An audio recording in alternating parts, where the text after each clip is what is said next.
Editing is the process of arranging the shots of a film. It is generally considered the most important and powerful element of filmmaking. Editing gives a film its sense and continuity so that it can tell its story clearly. Good editing keeps a film interesting. In this film, you will be shown how the editor arranges shots into a finished film. The basic equipment of the film editor includes a viewer and a pair of rewinds. The viewer is good for seeing the composition and action of a shot. But because it is hard to move the film constantly at the correct speed, it is difficult to evaluate the rhythm and pace of the film. For this purpose, the film should be run on a projector, unless you have access to a professional motor-driven editing machine, which will run at constant speed.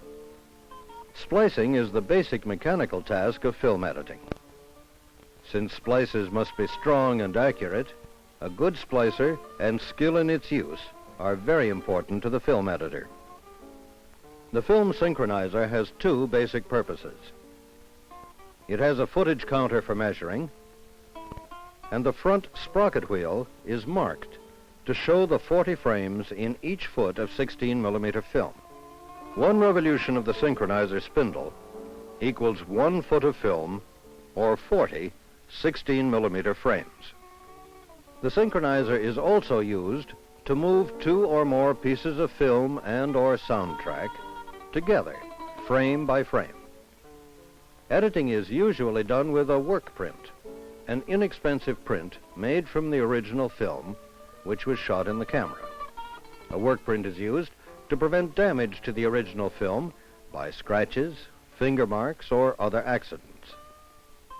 The editor can also experiment with cutting and recutting the film without losing frames or having unnecessary splices in the original. Only after the final editing of the work print does the editor work with the original camera footage, conforming or matching it to the edited work print.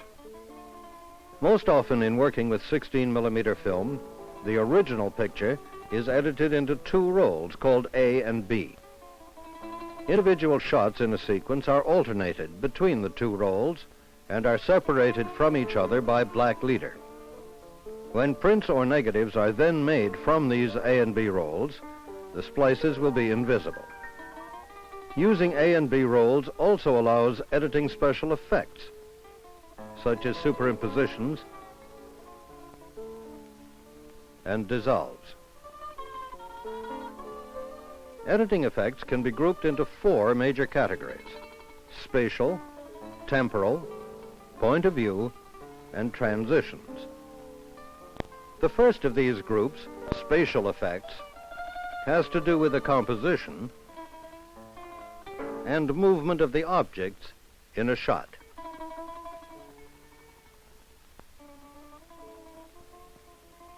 When 2 shots are cut together, they must be appreciably different in distance from the subject or different in angle to the subject in order not to shock or confuse the viewer.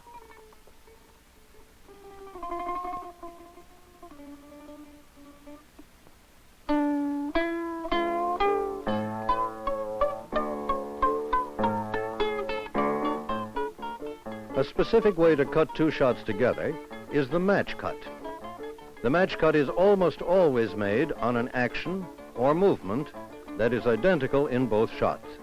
The objects in both shots are in identical positions when the cut is made.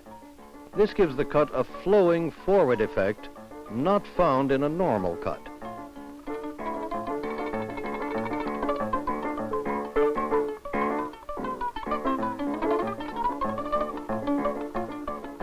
Cross-cutting is the cutting back and forth between 2 main actions which are usually related. Each main action becomes, in effect, the cutaway for the other. Cross-cutting originated in the chases of the early silent movies and is an effective device for creating suspense. When cross-cutting, the action of all the shots in each sequence must move in the same direction to avoid confusion.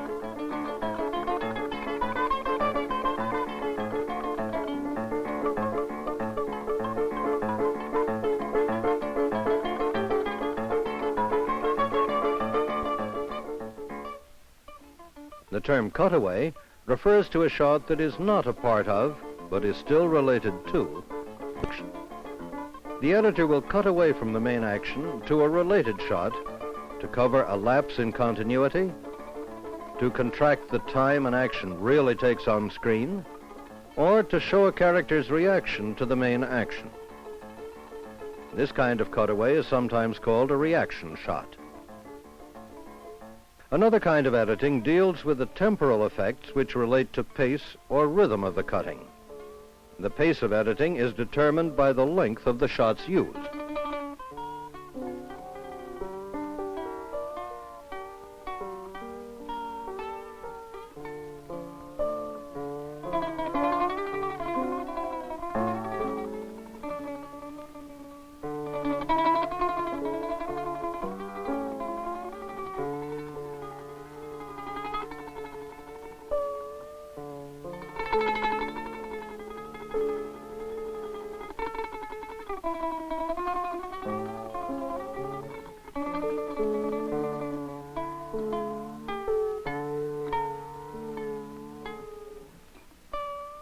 A series of longer shots will give a slower pace.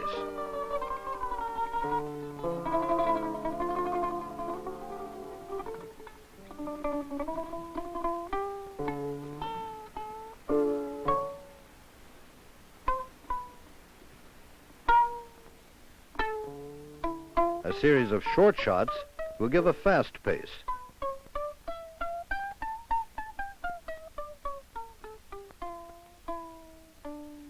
The editing pace of a sequence can enhance its content. Thus, a chase scene would be cut to a fast pace.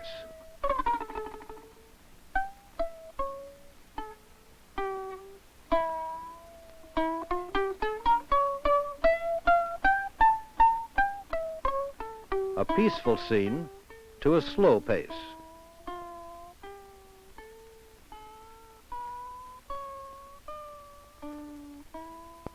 And all the gradations in between. Editing for point of view has to do with who is seeing what. The greater part of most films takes the omniscient point of view in which the audience views the action externally from a godlike perspective. To indicate that a shot or series of shots is the point of view of one of the characters in the film, the editor inserts before it a shot of the character looking off frame. The meaning of an entire sequence can be changed by rearranging the shots so that they appear to be seen from a character's point of view. So far, all of the effects we have discussed have been accomplished by cutting and splicing. Transitions, on the other hand, must either be made in the camera while shooting or must be done later by a film laboratory.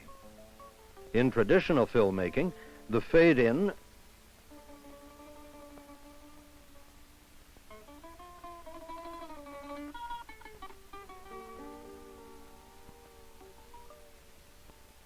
and fade out are roughly equivalent to the beginnings and ends of paragraphs. They show the definite beginning or end of a sequence of a film. The dissolve usually indicates a change of place or the passage of time. These are some of the basic editing effects. Now, let's see our movie.